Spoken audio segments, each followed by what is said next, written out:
तो एक बार फिर से आप सभी का स्वागत है मिनी अटेम्प्ट की ऑनलाइन क्लासेस में। तो जैसा कि आप लोग जानते हैं कि इस समय कोरोना की दूसरी लहर चल रही है, उसी के साथ साथ लॉकडाउन का माहौल भी बना हुआ है। तो आप घर बैठे ही तैयारी कर सकें, इसलिए मैंने एनाटॉमी सीरीज़ के दौरान कई सारे चैप्टर्स आपको पढ़ाने के लिए कोशिश की है, जिसमें से हमारा जो प्रेजेंट में सीरीज चल रही है उस सीरीज़ का नाम है फीमेल रिप्रोडक्टिव सिस्टम। तो फीमेल रिप्रोडक्टिव सिस्टम के कई लेक्चर हम कर चुके हैं, लगभग 5 लेक्चर हम पहले कर चुके हैं, जिसमें से आज हम 6वां लेक्चर करने वाले हैं। तो अगर अभी तक आप इस वीडियो को देखने वाले नए हैं, हमारे चैनल को देखने वाले नए हैं, तो पहले उसे लाइक करें, शेयर करें और हमारे चैनल को सब्सक्राइब भी करें, जिससे हमें और मोटिवेशन मिलेगा और हम अच्छे लेक्चर्स आपके लिए प्रोवाइड करेंगे। और हाँ, एक बात और बता दूं कि मिनी अटेम्प्ट ई क्लासेस एक ऐसा प्लेटफॉर्म है जिस पर आपको full anatomy series, anatomy and physiology की पूरी वीडियोस, पूरे लेक्चर्स आपको मिलेंगे रेगुलर बेसिस पर और चैप्टर वाइज ये रहेगा। तो चलिए शुरू करते हैं हम आज का लेक्चर, मेंस्ट्रुएशन साइकिल पार्ट 2। इससे पहले वाली जो क्लास नंबर 5 थी, उस क्लास में हमने पढ़ा था कि मेंस्ट्रुएशन साइकिल क्या होती है, प्यूबर्टी क्या होती है, और मेंस्ट्रुएशन साइकिल के 2 फेज, ओवेरियन चेंजेस के 2 फेज हम पढ़ चुके थे। आज हम पढ़ेंगे यूट्राइन चेंजेस में। तो पहले हम थोड़ा सा कल की जो क्लास थी या जो प्रीवियस क्लास थी उसके बारे में हम देखते हैं कि हमने पढ़ा था ओवेरियन चेंजेस के बारे में। क्या पढ़ा था हमने? ओवेरियन चेंजेस के बारे में। तो ओवरी के अंदर ड्यूरिंग मेंस्ट्रुएशन साइकिल क्या चेंज आते हैं? तो 2 तरह से बदलाव आते हैं। एक आता है फॉलिकुलर फेज और दूसरा बदलाव जो था वो था ल्यूचियल फेज। क्या था? ल्यूचियल फेज। तो इसके बारे में ब्रीफ डिस्कशन हम पहले कर चुके हैं। फॉलिकुलर फेज ऐसा फेज जिसमें हम ओवरी के अंदर फॉलिकल्स कैसे बनते हैं ये पढ़ा था, और ल्यूटियल फेज में हमने पढ़ा था किस तरीके से कॉर्पस ल्यूटियम बनता है और उसका फ्यूचर क्या होता है। ठीक है, आज हम पढ़ेंगे मेंस्ट्रुएशन साइकिल में जो दूसरे चेंजेस होते हैं यूट्रस के अंदर। भाई कल हमने पढ़ा था या प्रीवियस लेक्चर में हमने पढ़ा था ओवेरियन चेंजेस के बारे में, अब हम पढ़ेंगे यूटेराइन चेंजेस के बारे में।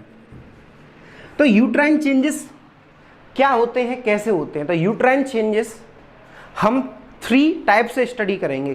कितने टाइप से? 3 टाइप से। जैसे कि नंबर 1 हम करेंगे यूट्राइन चेंजेस में ब्लीडिंग फेज की बात, ब्लीडिंग फेज की बात करेंगे। दूसरी हम बात करेंगे किसके ऊपर? दूसरी हम बात करेंगे प्रोलिफरेटिव फेज के ऊपर। किसके ऊपर? प्रोलिफरेटिव फेज के ऊपर। और तीसरा हम डिस्कशन करेंगे सीक्रेटरी फेज के ऊपर। किसके ऊपर? सीक्रेटरी फेज के ऊपर। ठीक है, आज हम इन्हीं तीनों के बारे में बात करेंगे, ब्लीडिंग फेज, प्रोलिफरेटिव फेज और सीक्रेटरी फेज। ठीक, तो हम स्टार्ट करते हैं सबसे पहले ब्लीडिंग फेज से।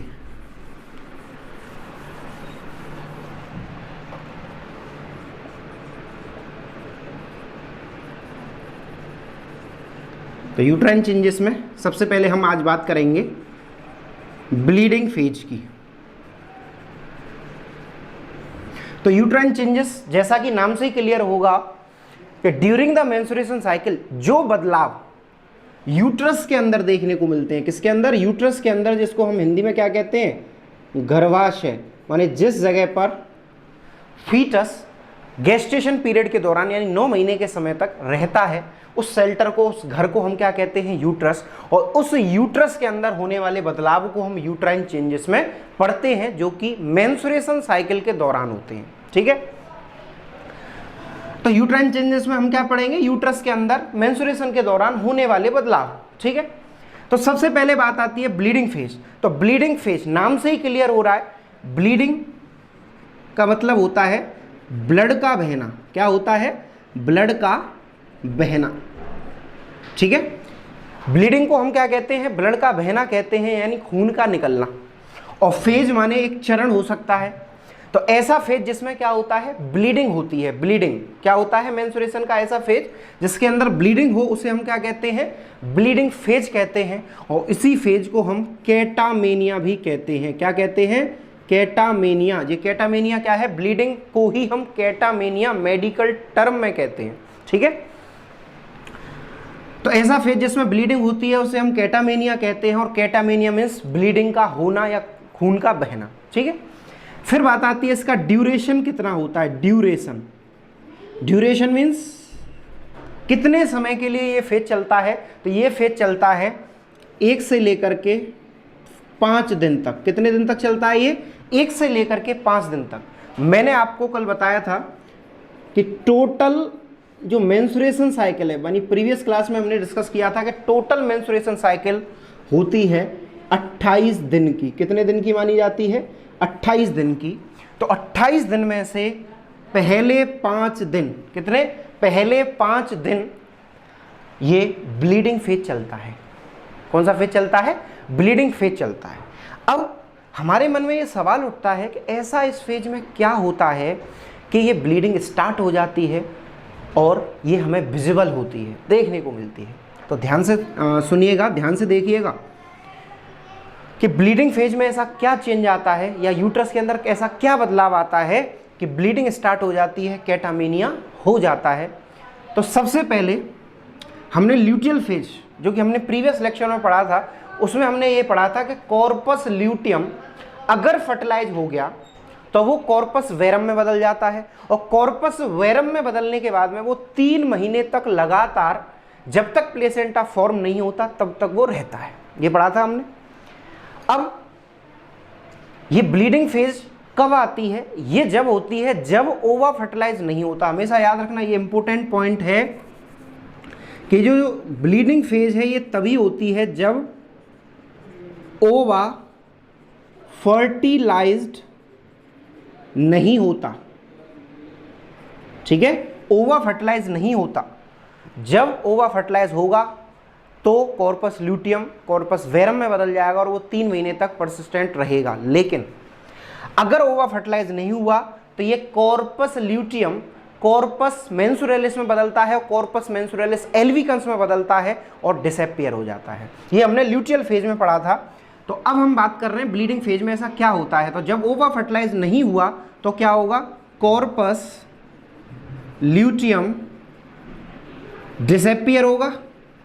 क्या होगा, कॉर्पस ल्यूटियम डिसअपीयर होगा। तो जैसे ये डिसअपीयर होगा, गायब होगा, इसका मेन काम होता है एस्ट्रोजन प्रोजेस्टेरोन के लेवल को इंक्रीज करना। क्या काम होता है कॉर्पस ल्यूटियम का, मेनली ये प्रोजेस्टेरोन को बढ़ाता है लेकिन एस्ट्रोजन को भी साथ में ये बढ़ाता है। तो जब इसका लेवल, भाई जब कॉर्पस ल्यूटियम डिसअपीयर हो गया, गायब हो गया, तो क्या होगा, सडनली एकदम से level of oestrogen and progesterone suddenly क्या हो जाएगा, डिक्रीज हो जाएगा, घट जाएगा। और जैसे ही इसका लेवल घटेगा तो जो एस्ट्रोजन है, जो एस्ट्रोजन हार्मोन है, एस्ट्रोजन हार्मोन ये नॉर्मली करता क्या है, ये नॉर्मली वैसो कॉन्स्ट्रिक्शन करता है। क्या करता है, सॉरी, वैसो डायलेशन करता है। नॉर्मली क्या करता है ये, वैसो डायलेशन, माने वेसल्स को क्या कर देता है, फैला देता है। क्या कर देता है, फैला देता है। तो वेसल्स को फैलाने की वजह से ब्लड सप्लाई प्रॉपर होती है, तो यूट्रस के अंदर जो एंडोमेट्रियम है, फंक्शनल एंडोमेट्रियम है, वो जिंदा रहती है। लेकिन जैसे ही कॉर्पस ल्यूटियम डिसअपीयर हुआ तो level of oestrogen and progesterone decrease होगा। नॉर्मली जो फंक्शन था वैसोडाइलेशन कराना एस्ट्रोजन का, वो घट जाएगा। तो एकदम से क्या होगा, जैसे ही एस्ट्रोजन का लेवल घटेगा तो वैसो कॉन्स्ट्रिक्शन हो जाएगा। क्या होगा, एस्ट्रोजन की कमी की वजह से क्या होगा, वैसो कॉन्स्ट्रिक्शन, मीन्स जो वेसल है वो कॉन्ट्रैक्ट कर जाएंगी, सिकुड़ जाएंगी। और वेसल्स के कॉन्ट्रैक्शन की वजह से क्या होगा कि जो ब्लड सप्लाई जा रही थी एंडोमेट्रियम के लिए, किसके लिए, एंडोमेट्रियम के लिए जो ब्लड सप्लाई जा रही थी वो कम होगी, माने उसमें भारी कमी आएगी। और उसी कमी को हम क्या कहते हैं, इस्चीमिया। तो याद रखिएगा, ये जो इस्चीमिया वर्ड है ये एक मेडिकल वर्ड है जिसका मतलब होता है डिक्रीज या रिड्यूस ब्लड फ्लो। क्या होता है इसका मतलब, इस्कीमिया का मतलब डिक्रीज या reduce blood flow. Blood flow का घट जाना या रिड्यूस हो जाना एक ही बात है, उसको हम क्या कहते हैं, इस्कीमिया कहते हैं। तो जैसे ही इस्कीमिया होगा, भाई आप जानते हैं कि अगर हमारे शरीर को प्रॉपर ऑक्सीजन, प्रॉपर ग्लूकोज मिलता रहे तो हमारी सेल्स जिंदा रहती हैं, और उस प्रॉपर ऑक्सीजन की और ग्लूकोज की सप्लाई को पूर्ति कौन करता है, ब्लड। कौन करता है, ब्लड। तो जब वेसल्स कॉन्ट्रैक्ट हो जाएंगी तो इस्कीमिया होगा, माने ब्लड फ्लो घट जाएगा। तो इस मरीज में क्या देखने को मिलेगा, या इस स्थिति में क्या होगा, इस स्थिति में इस्कीमिया की वजह से हाइपोक्सिया होगा। क्या होगा, हाइपोक्सिया। ये हाइपोक्सिया क्या है, हाइपोक्सिया मीन्स होता है टिश्यू के अंदर ऑक्सीजन की कमी। हाइपोक्सिया मीन्स क्या होता है, टिश्यू में O2 का लेवल डिक्रीज हो जाना ही या कमी हो जाना ही, उसे हम क्या कहते हैं, हाइपोक्सिया। एक इसी से मिलता हुआ टर्म है हाइपोक्सीमिया, जिसका मतलब होता है ब्लड के अंदर ऑक्सीजन की कमी हो जाना। याद रखना, हाइपोक्सिया मीन्स होता है टिश्यू के अंदर O2 की कमी, और कोई अगर आपसे पूछे कि ब्लड के अंदर O2 की कमी को क्या कहते हैं तो उसे हम हाइपोक्सीमिया कहते हैं। तो हमने क्या देखा कि हाइपोक्सिया मीन्स ऑक्सीजन की कमी टिश्यू के अंदर। तो जैसे ही टिश्यू के अंदर ऑक्सीजन की कमी होगी, माने एंडोमेट्रियल जो सेल है डेथ हो जाएंगी। तो उसकी वजह से क्या होगा, जो एंडोमेट्रियल सेल हैं, कौन सी, एंडोमेट्रियल सेल्स, उनमें इर्रिवर्सिबल डेथ देखने को मिलेगी। क्या होगा, एंडोमेट्रियल सेल के अंदर इर्रिवर्सिबल डेथ हो जाएगी, माने कभी ना जिंदा होने वाली वो सेल में परिवर्तित हो जाएंगी। ठीक है, तो जैसे ही इर्रिवर्सिबल डेथ होगी तो जो यूट्राइन ब्लड सप्लाई है, जो यूट्राइन आर्टरी है जो कि ब्लड सप्लाई करती है पूरे यूट्रस को, एंडोमेट्रियल सेल्स को, तो वो ओपन हो जाएगी। तो जैसे ही यूट्राइन आर्टरी ओपन होगी तो यूट्राइन आर्टरी के ओपन होने की वजह से क्या होगा, ब्लीडिंग होगी। क्या होगा, ब्लीडिंग होगी। तो यह ब्लीडिंग अभी बाहर नहीं हो रही, यह ब्लीडिंग अभी सिर्फ यूट्रस के अंदर देखने को मिलेगी। कहां देखने को मिलेगी, यूट्रस के अंदर। अब यहां से आगे थोड़ा सा देखेंगे, ये बोर्ड थोड़ा सा छोटा पड़ रहा है तो हम इसको मिटा देते हैं। ठीक है, तो इधर देखिएगा,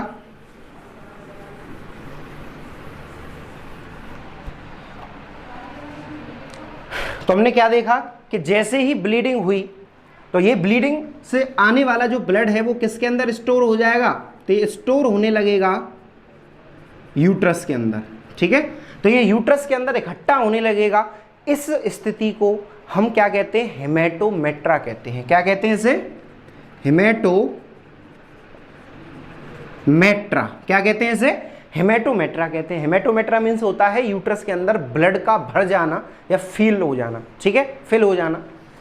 तो जैसे ही हेमेटोमेट्रा की कंडीशन आएगी तो यूट्रस से डायरेक्टली सेंसेशन जाएंगे कहाँ के लिए, हाइपोथैलेमस के लिए। कहाँ के लिए, हाइपोथैलेमस के लिए।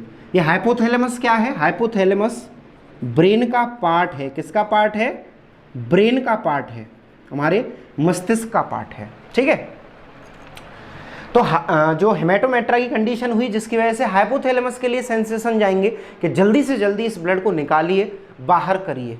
ठीक है, जैसे आपके घर में अगर कोई एबनॉर्मल कोई आ जाता है या अचानक से कोई मेहमान आ जाता है तो आप एकदम से कहते हो ना कि अरे भगाओ इसे जल्दी से। तो उसी तरीके से होता क्या है कि यूट्रस के अंदर जैसे ही हेमेटोमेट्रा की कंडीशन होती है तो हेमेटोमेट्रा की कंडीशन होने की वजह से हाइपोथैलेमस पर सेंसेशंस जाते हैं कि इसे बाहर करिए। तो हाइपोथैलेमस क्या करेगा, सीधे सेंसेशन भेजेगा पिट्यूटरी को। किसे, पिट्यूटरी को। और वो भी कौन सी पिट्यूटरी, एंटीरियर पिट्यूटरी। और एंटीरियर पिट्यूटरी से एक हार्मोन सीक्रेट होगा। जैसे ही एंटीरियर पिट्यूटरी स्टिमुलेट होगी तो एक हार्मोन सीक्रेट होगा जिसका नाम है ऑक्सीटोसिन। क्या नाम है इसका, ऑक्सीटोसिन। ये ऑक्सीटोसिन बड़ा ही स्पेशल हार्मोन है। ये क्या करता है, यूटेराइन कॉन्ट्रैक्शन करता है। क्या करता है, यूटेराइन कॉन्ट्रैक्शन। ठीक है। ये ड्यूरिंग बर्थ भी या लेबर भी बहुत हेल्प करता है, क्योंकि यूट्राइन कॉन्ट्रैक्शन करने में ही हेल्प करता है। तो ऑक्सीटोसिन क्या करता है, यूटेराइन कॉन्ट्रैक्शन करता है। तो जैसे ही यूट्राइन कॉन्ट्रैक्शन होगा तो क्या होगा, जो ब्लड भरा हुआ है यानी हेमेटोमेट्रा जो हुआ है वो ब्लड रिलीज हो जाएगा। तो क्या होगा, तुरंत release the blood filled in uterus. तो इस यूट्रस के अंदर जो भरा हुआ ब्लड है वो क्या हो जाएगा, बाहर निकल जाएगा। इसी को हम विजिबल मैनिफेस्टेशन कहते हैं। इसी को हम क्या कहते हैं, visible manifestation of menstruation cycle. Visible manifestation माने दिखने वाला लक्षण, यही लक्षण हमें दिखाई देता है जब फीमेल के अंदर फर्टिलाइजेशन नहीं होता है। उस स्थिति में ये विजिबल मैनिफेस्टेशन मेंस्ट्रुएशन साइकिल का ब्लीडिंग हमें देखने को मिलता है। तो मैं आशा करता हूँ आपको ये समझ में आ गया होगा कि ब्लीडिंग फेज किस तरीके से कंप्लीट होता है, किस तरीके से ब्लीडिंग फेज में ब्लीडिंग हमें देखने को मिलती है जब ओवा फर्टिलाइज नहीं होता तब। ठीक है, तो आगे बढ़ते हैं हम अगले फेजेस की तरफ।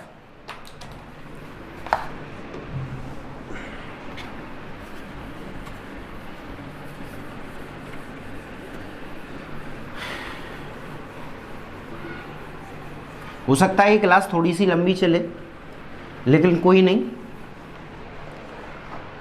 आज मेंस्ट्रुएशन साइकिल का जो पार्ट 2 है इसको आज हम कंप्लीट कर लेंगे, मेंस्ट्रुएशन साइकिल को हर तरह से। ठीक है, तो अब बात आती है यूट्राइन चेंजेस में। पहला फेज जो कि हमने पढ़ लिया है ब्लीडिंग फेज। अब हम बात करेंगे दूसरे फेज की, जिसका नाम है प्रोलिफरेटिव फेज। कौन सा फेज, प्रोलिफरेटिव फेज। तो जरा ध्यान से सुनिएगा, ये प्रोलिफरेटिव फेज प्रोलिफ्रेशन से लिया गया है। किस वर्ड से लिया गया है, प्रोलिफ्रेशन, जिसका मतलब होता है न्यू फॉर्मेशन। ठीक है, इस फेज के अंदर याद रखिएगा, प्रोलिफरेटिव फेज के अंदर न्यू फॉर्मेशन होता है। माने यूट्रस के अंदर क्या होगा, नई नई चीजें बनी है। वो नई चीजें क्या है, कुछ नहीं, नई चीजें मतलब फंक्शनल डेसिडुआ। क्या बनेगा, फंक्शनल डेसिडुआ बनेगी। माने एंडोमेट्रियम की जो लेयर है, बेसल लेयर और फंक्शनल लेयर दो होती हैं, तो उसमें से जो फंक्शनल लेयर है वो फॉर्म होगी। ठीक है, यानी इसकी एंडोमेट्रियम की जो थिकनेस है वो इस फेज में बढ़ेगी। ठीक है, अब वो कैसे बढ़ेगी उसको मैं आपको बताता हूँ, लेकिन उससे पहले हमें पता होना चाहिए कि प्रोलिफरेटिव फेज कितने समय का होता है। तो प्रोलिफरेटिव फेज मेंस्ट्रुएशन साइकिल में 6 से लेकर के 14 दिन का होता है। कितने दिन का, 6 से लेकर के 14 दिन तक चलता है। ठीक है, तो प्रोलिफरेटिव फेज कैसे शुरुआत होती है इसकी, कैसे होता है। तो इस समय, जिस समय प्रोलिफरेटिव फेज यूट्रस के अंदर चल रहा है, उसी समय ओवरी के अंदर कौन सा फेज चल रहा होता है, फॉलिकुलर फेज चल रहा होता है। भाई जिस समय प्रोलिफरेटिव फेज यूट्रस के अंदर चल रहा है, उस समय ओवरी में कौन सा फेज चलता है, फॉलिक्यूलर फेज। कौन सा फेज, फॉलिकुलर फेज। तो ये जो फॉलिकुलर फेज है, इसमें क्या होता है, जो एस्ट्रोजन का लेवल है वो बढ़ता है। फॉलिकुलर फेज में क्या होता है, एस्ट्रोजन हार्मोन का जो लेवल होता है वो इंक्रीज होता है, मींस इसका लेवल बढ़ता है। और जो एस्ट्रोजन हार्मोन है, इसका मुख्य फंक्शन या मेन फंक्शन होता है इसका हाइपरप्लेजिया कराना। क्या फंक्शन होता है इसका, हाइपरप्लेजिया कराना। हाइपरप्लेजिया कराना मतलब increase the number of cell. Hyperplasia एक टर्म है जिसका मतलब होता है increase the number of cells, माने कोशिकाओं में वृद्धि करना बाय द नंबर, उनकी संख्या का बढ़ना, यानी सेल्स की संख्याओं का बढ़ना ही क्या कहलाता है, हाइपरप्लेजिया। क्या कहलाता है, हाइपरप्लेजिया। तो आप जानते हैं कि जब नंबर ऑफ सेल इंक्रीज होगा तो ऑटोमेटिकली साइज तो बढ़ेगा। ठीक है, तो हाइपरप्लेजिया होने की वजह से ईस्ट्रोजन के कारण क्या होने लगे हैं, यहाँ पर thickness of endometrium is increase. तो एंडोमेट्रियम की जो थिकनेस है वो क्या हो जाएगी, बढ़ जाएगी, इंक्रीज हो जाएगी, क्योंकि यहाँ पे क्या हुआ है, नंबर ऑफ सेल इंक्रीज हो गए, नंबर ऑफ सेल बढ़ गए, इसीलिए यहाँ पर क्या हुआ है, एंडोमेट्रियम की जो थिकनेस है वो इंक्रीज हो गई। ठीक है, तो कितनी इंक्रीज हो गई, तो ऐसा माना जाता है कि at the end of this phase, माने प्रोलिफरेटिव फेज,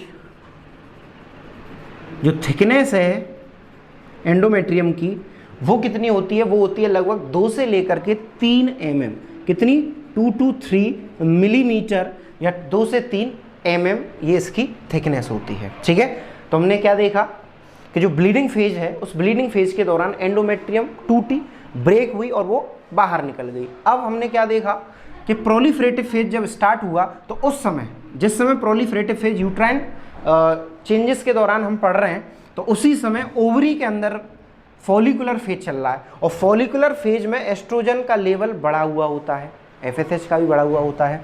तो जो एस्ट्रोजन हार्मोन है जिसके कारण क्या हुआ, हाइपरप्लेजिया हुआ और नंबर ऑफ सेल इंक्रीज हो गए, जिससे थिकनेस बढ़ गई किसकी, एंडोमेट्रियम की। और eight the end of this phase thickness 2 से लेकर के 3 mm कितनी रह जाती है या कितनी हो जाती है, 2 से लेकर के 3 mm, माने न्यू फॉर्मेशन हुआ। ठीक है, अब बात आती है कि 14 दिन के बाद में क्या होगा, तो हम जानते हैं कि at the time of 14 day, माने एट 14th डे, 14वें दिन क्या होता है, ओव्यूलेशन होता है। क्या होता है, ओव्यूलेशन। ओव्यूलेशन मीन्स क्या होता है, ओवरी में से ओवा का निकलना, या दूसरी भाषा में हम कह सकते हैं जो ग्राफियन फॉलिकल है उसका LH हार्मोन की वजह से, कौन से हार्मोन की वजह से, LH हार्मोन की वजह से रप्चर होना। क्या होना, रप्चर होना। ठीक है, तो जैसे ही ये रप्चर होता है ग्राफियन फॉलिकल, तो क्या होगा, जो ओवा है वो तो रिलीज हो जाएगा, जिसे हम ओव्यूलेशन कहते हैं, और जो रप्चर ग्राफियन फॉलिकल है उसका रेमिनेंट पार्ट बचता है, उसे हम क्या कहते हैं, कॉर्पस ल्यूटियम। क्या कहते हैं उसे हम, कॉर्पस ल्यूटियम, जिसका हम ब्रीफली डिस्कशन पिछले लेक्चर में कर चुके हैं। कि ये कॉर्पस ल्यूटियम क्या करता है, कंसिस्टेंटली, लगातार, कंटिन्यूसली ये प्रोजेस्टेरॉन सीक्रेट करता है। क्या करता है, प्रोजेस्टेरॉन सीक्रेट करता है। मेनली तो ये प्रोजेस्टेरॉन करता है, लेकिन साथ में एस्ट्रोजन भी सीक्रेट करता है। ठीक है, तो अब यहीं से आफ्टर द ओव्यूलेशन एक नया फेज स्टार्ट हो जाता है, उस फेज को हम कहते हैं सीक्रेटरी फेज। क्या कहते हैं उसे हम, सीक्रेटरी फेज या प्रीपरेटरी फेज। ठीक है, तो चलिए अब हम बात करेंगे अगले फेज के बारे में, जिसको हम सीक्रेटरी फेज कहते हैं। कौन सा फेज, मेंस्ट्रुएशन साइकिल का सीक्रेटरी फेज। ठीक है,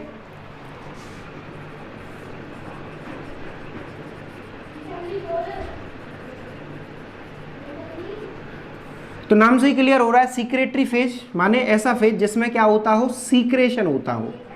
तो सीक्रेशन किसका होगा, प्रोजेस्टेरॉन का। किसका, मेनली प्रोजेस्टेरॉन हार्मोन।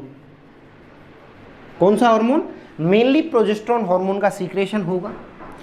इस फेज का जो समय है वो फिक्स होता है, माने कांस्टेंट फेज इसको हम कहते हैं, और ये 15 से लेकर के 28 दिन, लगभग ये 14 दिन का समय होता है। कितने दिन का समय होता है, लगभग 14 दिन का समय हुआ, और कंसिस्टेंटली यानी कंटिन्यूअस ये चलता है 14 दिन तक। ठीक है, तो ये सीक्रेशन इस फेज में होता है। किसका सीक्रेशन होता है, मेनली प्रोजेस्टेरॉन हार्मोन का सीक्रेशन होता है। ठीक है, चलिए, तो ये आपको पता चल गया कि सीक्रेटरी फेज को सीक्रेटरी फेज क्यों कहते हैं और इसका टाइम पीरियड क्या है, 15 से लेकर के 28 दिन तक। ठीक है, अब बात आती है कि इसमें होता क्या है, इस फेज के अंदर क्या हुआ। तो इस फेज में हमने क्या देखा कि इस फेज को शुरू होने से पहले ओव्यूलेशन हुआ। क्या हुआ, ओव्यूलेशन। तो ओव्यूलेशन के बाद में क्या बना, कॉर्पस ल्यूटियम, और दूसरा बना ओवा। तो ओवा तो अगर फर्टिलाइजेशन हो गया तो ये जायगोट में बदलेगा, और जायगोट में बदलने के बाद में फीटस में, और देन बेबी में बदलेगा। अब जब ओवा फर्टिलाइज नहीं हुआ तो विद इन 24 आवर्स ये डिस्ट्रॉय हो जाएगा। ठीक है, लेकिन ये जो कॉर्पस ल्यूटियम है ये सीक्रेटरी फेज कराएगा। तो कॉर्पस ल्यूटियम क्या करेगा, प्रोजेस्टेरोन को क्या करेगा, सीक्रेट करेगा। क्या करेगा, प्रोजेस्टेरोन को सीक्रेट करेगा। ठीक है, साथ में कॉर्पस ल्यूटियम दूसरा हार्मोन भी सीक्रेट करता है जिसको हम क्या कहते हैं, ईस्ट्रोजन। क्या कहते हैं, ईस्ट्रोजन और प्रोजेस्टेरोन, ये दोनों ही सीक्रेट करता है। मेन तो ये प्रोजेस्टेरोन करता है लेकिन साथ में ये ईस्ट्रोजन भी सीक्रेट करता है। ठीक है, तो जो ईस्ट्रोजन है वो हमने पहले पढ़ा था कि ये क्या करता है, हाइपर प्लेजिया करता है। क्या करता है, हाइपर प्लेजिया। क्या करता है ये, हाइपर प्लेजिया, जिसका मतलब होता है increase in number of cell. क्या होता है इसका मतलब, increase in number of cell, माने संख्या का बढ़ना। और प्रोजेस्टेरोन जो होता है वो क्या करेगा, वो हाइपर ट्रॉफी करेगा। क्या करेगा, हाइपर ट्रॉफी करेगा। प्रोजेस्टेरोन क्या करेगा, हाइपर ट्रॉफी करेगा, जिसका मतलब होता है increase the size of cells. याद रखिएगा, हाइपरप्लेजिया मीन्स होता है increase the number of cells, cells की संख्या का बढ़ना, लेकिन हाइपरट्रॉफी मीन्स होता है ओनली साइज का बढ़ना। किसका बढ़ना, साइज का बढ़ना। तो दोनों ही स्थिति में क्या होगा, एंडोमेट्रियम की थिकनेस और बढ़ेगी। क्या होगा, एंडोमेट्रियम की थिकनेस और बढ़ेगी। भाई इससे पहला जो फेज था जिसको हम क्या कह रहे थे, प्रोलिफरेटिव फेज, उसमें थिकनेस हो गई थी 2 से 3 mm एंडोमेट्रियम की। कितनी हो गई थी, 2 से 3 mm। अभी लास्ट में बताऊंगा किस फेज में कितनी होती है। तो at end of this phase, इस फेज के अंत में, एंड में, जो एंडोमेट्रियम की थिकनेस है,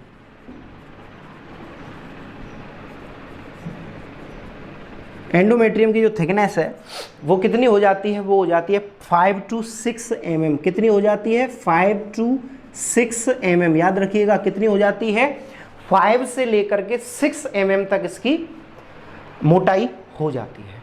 ठीक है, क्लियर है। तो ये हमने सीक्रेटरी फेज के बारे में बात करी।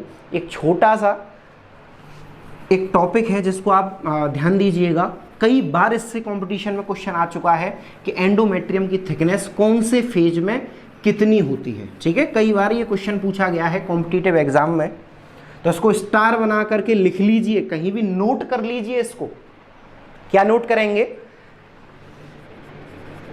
Thickness of endometrium. ठीक है, एंडोमेट्रियम की थिकनेस आपको नोट करनी है। अब नोट कैसे करनी है, पहला एट द एंड ऑफ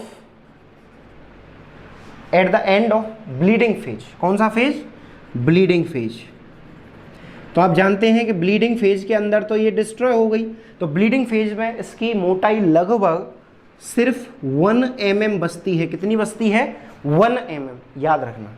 उसके बाद में सेकंड क्वेश्चन जो पूछा जाता है वो पूछा जाता है कि at the end of proliferative phase, at end of proliferative phase.